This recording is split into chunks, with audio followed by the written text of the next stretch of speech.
আসসালামু আলাইকুম। আজকে আমরা বানাবো কলার বড়া। তো এই জন্য আমি এখানে কাঁচকলা নিয়ে নিয়েছি। তো আমি কলাটা প্রথমে কেটে নিব। কেটে এটা হচ্ছে আমি সেদ্ধ করব। জাস্ট দুই পাশ কেটে মাঝখানে একটা কাট দিয়ে নিব।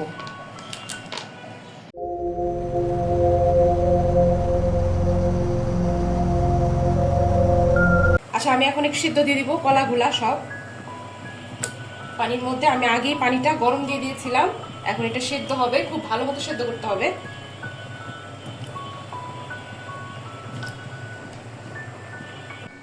এখানে আমাদের কাঁচকলাগুলো আমরা এই যে সেদ্ধ করে এরকম করে আমরা খোসা ছাড়াই নিছি। এখন আমি এটা ম্যাশ করে নিব হাত দিয়ে, একদম সফট হয়ে গেছে, আর কিছুই করা লাগবে না। এখানে আমরা কাঁচকলা সবগুলো ম্যাশ করে নিয়েছি। এখন আমি এখানে দিয়ে দিব হচ্ছে পেঁয়াজ কুচি। পেঁয়াজ কুচিটা একটু হাত দিয়ে ক্রাশ করে তারপর দিয়ে দিচ্ছি। তারপরে দিয়ে দিব কাঁচামরিচ কুচি। এখানে আমি 3-4টা কাঁচামরিচ নিয়েছি, আপনারা আপনাদের পছন্দ মতো ঝাল ব্যবহার করবেন। আমি দিয়ে দিচ্ছি লবণ, দিয়ে খুব ভালো মতো আমি এটা চটকায় নিব।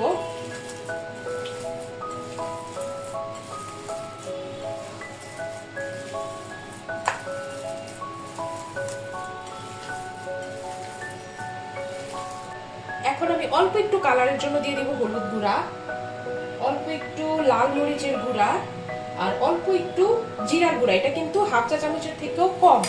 তো আমি সবগুলো একসাথে দিয়ে এখন মিশিয়ে নিব। আমাদের সবগুলা মশলা একসাথে মিক্সড করা শেষ। এখন আমরা এটা বড়ার শেপ দিয়ে নিব। শেপ দিয়ে আমরা ভাজবো। আমরা এখন শেপ দিব। আমি হাতটা ধুয়ে হাতের মধ্যে একটু তেল নিয়ে নিয়েছি, তেলে শেপটা সুন্দর হবে।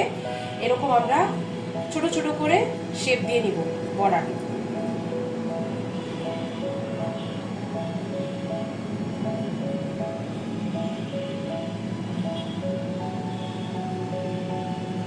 এই যে এরকম করে ছোট ছোট শেপ দিয়ে নিব।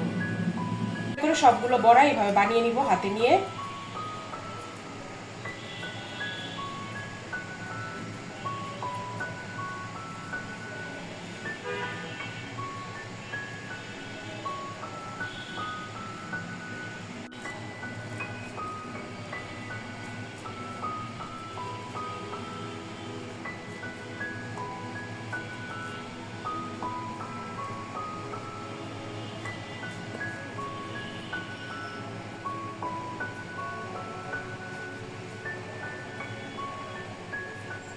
এখানে সবগুলো বড়া বানানো শেষ। এখন এটা আমরা ভাজবো।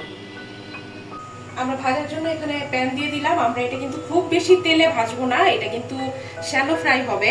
কারণ যেহেতু এটা বড়া, এটা পাকোড়া টাইপ কিছু না, এই জন্য আমরা এটা হালকা তেলে ভাজবো। আমি এখানে হাফ কাপের মতো তেল দিয়ে দিলাম।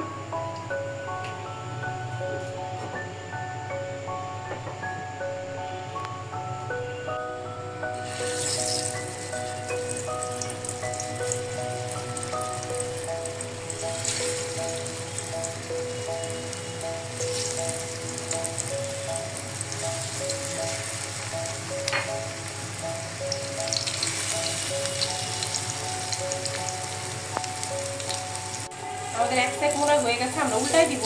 এই যে এক সাইড হয়ে গেছে, খুব সুন্দর একটা কালার আসছে। এটা বেশি সময় লাগে না, এটা এক সাইড 2 মিনিট করে করলেই হয়ে যায়।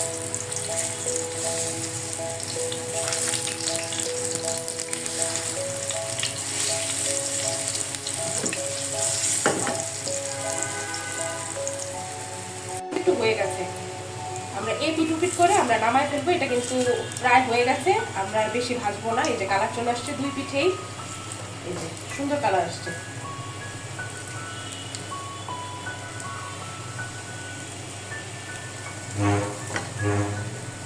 আমাদের হয়ে গেছে, আমরা একটা একটা করে তুলে নিব। এই যে দুই পাটি হয়ে গেছে।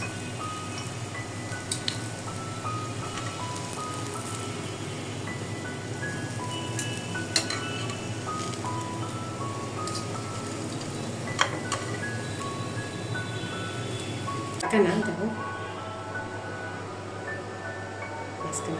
একটা তো নাই।